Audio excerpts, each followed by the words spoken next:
Assalamualaikum warahmatullahi wabarakatuh. Selamat petang, salam kita Selangor dan salam Malaysia Madani. Bismillahirrahmanirrahim. Alhamdulillahillazi arsala rasulahu bil huda wa dinil haq liyuzhirahu ala dini kullih wa kafa billahi syahida. Yang Amat Berhormat Presiden, rakan-rakan pimpinan Timbalan Presiden, sahabat-sahabat naib-naib Presiden, Ketua Angkatan Muda, Ketua Wanita, ahli-ahli majlis pimpinan tertinggi, pimpinan-pimpinan negeri, perwakilan-perwakilan cabang Angkatan Muda dan Wanita, rakan-rakan pemerhati, tuan-tuan dan puan-puan sidang Kongres yang budiman.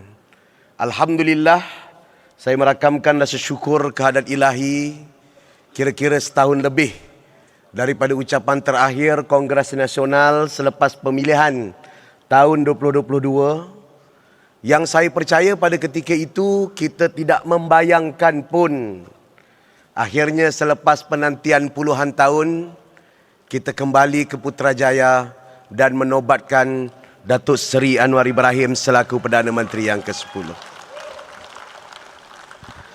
Dikala saya cuba ingin menyiapkan dan juga meneliti ucapan perbahasan yang telah dikemukakan oleh rakan-rakan perwakilan, saya melihat sebuah buku di meja dan juga di almari saya. Buku itu menceritakan tentang Api dan Cahaya, karya McGregor Burn. Ada kat atas buku tu, bukan saya tak bawa atau sebut saja. Ia menceritakan tentang bagaimana pengalaman dunia dan pengalaman Eropah tentunya selepas peristiwa-peristiwa yang dipanggil sebagai Renaissance dan pencerahan yang membawa perubahan kepada pola fikir masyarakat di Eropah, yang membawa benih kepada kerajaan moden, parlimen, kerajaan demokrasi dan sebagainya. Dalam pengantar yang ditulis dalam buku tersebut menceritakan kepada kita bahawa pencerahan yang berlaku di Eropah bukan terus memberikan kenangan manis dan juga cerita-cerita yang indah. 100 tahun selepas Martin Luther mengisytiharkan gerakan pembaharuan, berlaku peperangan saudara, berlaku pembunuhan dan peperangan di antara Katolik dan Protestan yang melibatkan perpalahan beratus-ratus tahun, melahirkan diktator, melahirkan penjajahan, membawa kepada unsur-unsur penindasan, bangkit revolusi, bangkit perubahan. Tetapi walaupun melalui detik-detik sukar dan detik-detik yang sangat-sangat mengaibkan kepada bangsa Eropah, 200 tahun selepas itu, idea perubahan reformasi, idea tentang pencerahan di Eropah terus mekar sebagai api dan cahaya. Dan sebab itu saya percaya 98 tidak terus memberikan kenangan manis. Kita pernah tinggal satu kerusi, kita pernah hampir sampai dikhianati, tapi percayalah saudara, reformasi akan kekal sebagai api dan cahaya yang terus berkobar-kobar dalam semangat dan juga warga dalam negara kita. Sebab itu pada hari ini kita berbicara tentang memaknai reformasi, menjulang madani, supaya kita faham bahawa kalau kita mengalah, kalau kita mengundur, kalau kita khianat, kalaupun kita tiada, insya-Allah perjuangan yang benar akan sampai ke destinasinya, perjuangan yang tulus akan sampai kepada destinasinya. Dan hari ini saya gembira melihat veteran-veteran kita, Datuk Hafsah daripada Sarawak, Datuk Dr. Lee Buncai, dan ramai lagi pimpinan-pimpinan senior dan veteran kekal utuh setia mendukung semangat dan parti dalam perjuangan. Untuk itu saya sampaikan pantun untuk saya dan generasi-generasi muda kepada perwakilan dan juga contoh yang telah diberikan. Sampan kolek hala kehilir, dipandu lelaki setengah baya.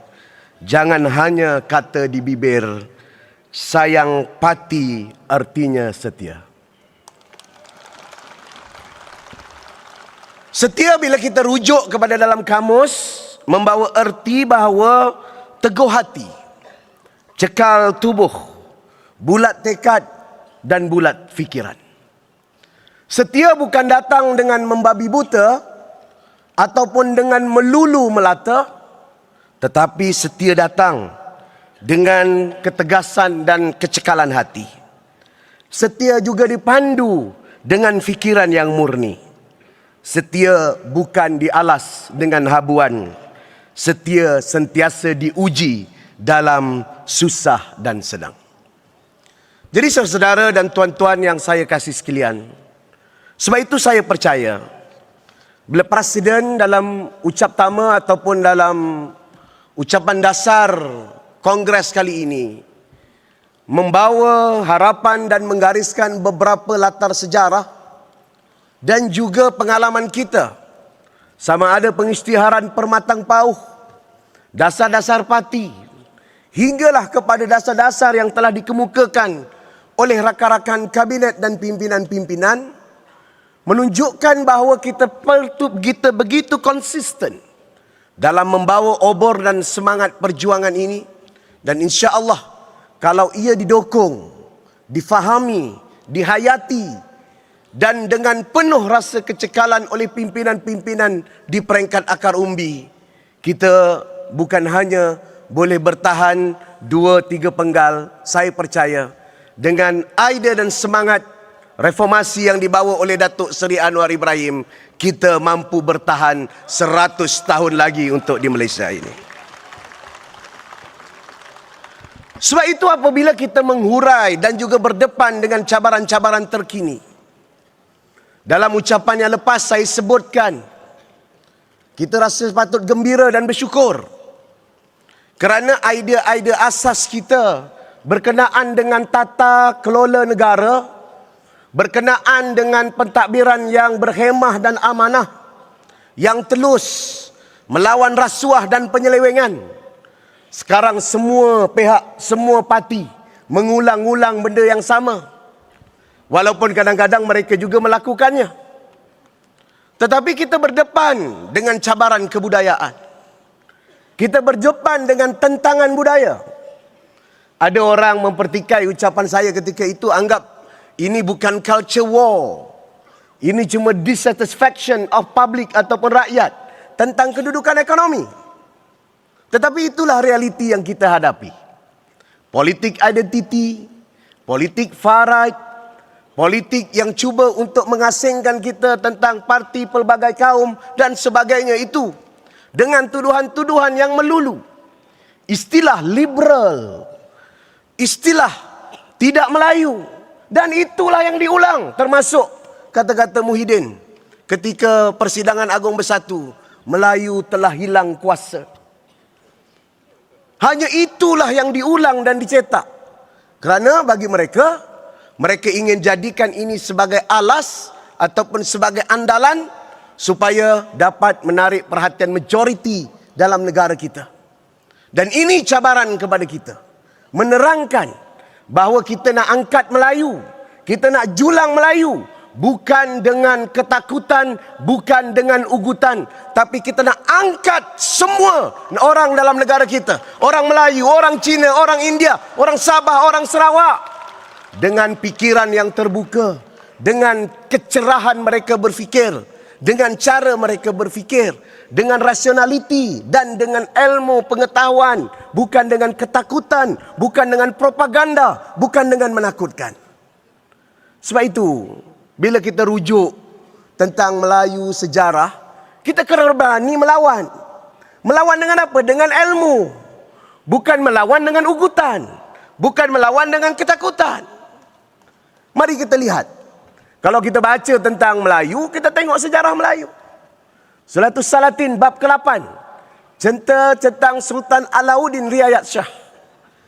Apa kerjanya pada waktu beliau memerintah?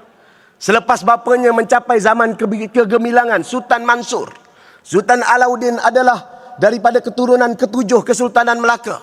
Bendaharanya pada ketika itu adalah Bendahara Tun Perak. daripada Kelang, penghulu Kelang, Kelang di negeri Selangor, Darul Ihsan, jangan lupa. Apa yang berlaku? Beliau turun ke bawah kerana mendengar bahawa ada masalah kecurian. Beliau bergerak ke landasan, ke akar umbi, mencari, meneliti apa yang berlaku. Diiringi oleh dua hang, Hang Isap dengan Hang Ishak. Betul, Hang Isap dengan Hang Ishak. Dalam pencarian, bergerak ke bawah di saat orang tidur. Siapa yang mencuri? Jumpa 5 orang pencuri yang mencuri dan membawa harta. Berlaku pertempuran. Beliau sendiri membunuh 2 orang. Dan kemudian Hang Ishak membunuh 2 yang lagi. Yang satu lagi lari. Didengari oleh bendahara dan mahkota diraja pada ketika itu. Lalu membuat beberapa peraturan-peraturan baru. Membuat beberapa pos-pos kawalan. Membuat waktu kawalan tertentu. Jangan keluar pada waktu malam dan sebagainya. Untuk elakkan kes pencurian dan akhirnya masalah kecurian pun hilang. Ini sejarah Melayu aja. Nak jadi pemimpin turun ke bawah. Perdana Menteri bukan turun ke majlis rasmi. Turun ke tandas. Turun ke sekolah. Ini contoh Melayu dalam karya sastra. Bukan sebut nama Melayu tapi bodoh dan takutkan orang-orang Melayu.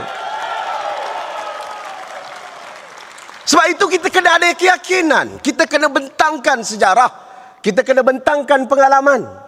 Kita kena bawa ilmu pengetahuan. Dan sebab itu, apa yang ditunjukkan oleh Perdana Menteri tiap-tiap malam Jumaat. Bukan cerita tentang hebat malam Jumaat. Bawa ilmu saja. Bawa ilmu pengetahuan. Ni Kak Wan, Sultan Alauddin ni isteri dia 2. Tapi Perdana Menteri isteri dia 1, saya tahu.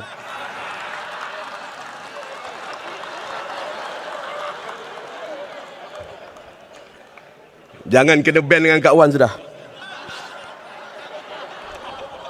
Ketua wanita duk jeling ya. Ketua wanita duk jeling ya. Ketua wanita dah mak lah. Jadi tuan-tuan dan puan-puan yang saya kasih sayang, sebab itu apabila mereka cakap tentang Melayu, ada asas yang kuat. Melawan penderitaan, melawan kezaliman, melawan pembodohan. Dan itulah sebabnya apabila saya bentangkan Belanjawan Negeri Selangor tahun 2024. Saya membacakan ayat ke-126 dalam surah Al-Baqarah. Bismillahirrahmanirrahim. Wa iz qala Ibrahimu rabbi ja'al hadha baladan amina. Warzuq ahlahu minas samarat. Min amana minhum billahi wal yaumil akhir. Qala wa man kafara fa umatti'uhu qalilan thumma attarruhu ila azabin nar wa bi'sal masir.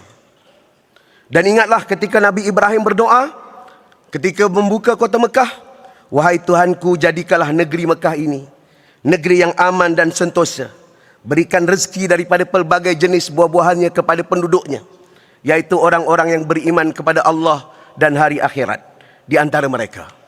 Allah membalas, Allah berfirman, permohonan itu diterima, tetapi sesiapa yang kufur dan ingkar, maka aku akan beri juga dia bersenang lenang menikmati rezeki itu bagi sementara di dunia. Kemudian aku akan menyeretnya ke azab neraka dan itulah seburuk-buruk tempat kembali. Dalam ulasan yang diberikan oleh Imam Tahir Ibn Ashur, dengan mengulas juga surah Toha ayat 92 dan 94, dalam tafsirnya Tahrir wa Tansir, Tahrir wa Tanwir, kebebasan dan pencerahan, menyebutkan bahawa keamanan dan juga keadaan yang damai itu adalah prasyarat kepada keimanan. Sebab itu dalam ayat 92 dan 94 surah Taha adalah kisah bagaimana Nabi Musa marah pada Nabi Harun. Kenapa Nabi Harun tidak segera menghalang Samiri sewaktu Nabi Musa ingin bertemu Allah Subhanahu wa taala. Dan dalam tafsir Tahrir wa Tanwir disebutkan bahawa adalah untuk elakkan perpecahan, elakkan pergaduhan, sementara nak elakkan itu tunggu Nabi Musa datang untuk membetulkan landasan keimanan, kerana di saat kekacauan, keharu-biruan, hikuk-pikuk, tak tentu arah, lebih buruk daripada orang yang tidak beriman dalam keadaan aman. Sebab itu parti keadilan, apapun cara kita, apapun perlawanan kita, kita gunakan parlimen, kita turun ke jalan. Himpunan kita adalah himpunan aman, kerana aman adalah prasyarat untuk menjamin kepada keimanan. Bukan buat huru-hara, bukan dengan pengkhianatan, bukan dengan tebuk atap, bukan rosakkan politik negara sebagaimana yang dilakukan oleh Perikatan Nasional dengan apa jua alasan pun. Ada 1 minit lagi. Boleh Ustaz semangat. Amri. Saudara dan tuan-tuan yang saya kasih sekalian, sebab itulah saya yakin dan percaya bahawa pada ketika ini kita bukan berdiri kosong. Kita ada pengalaman sedikit 22 bulan dan pengalaman yang cukup mengajarkan.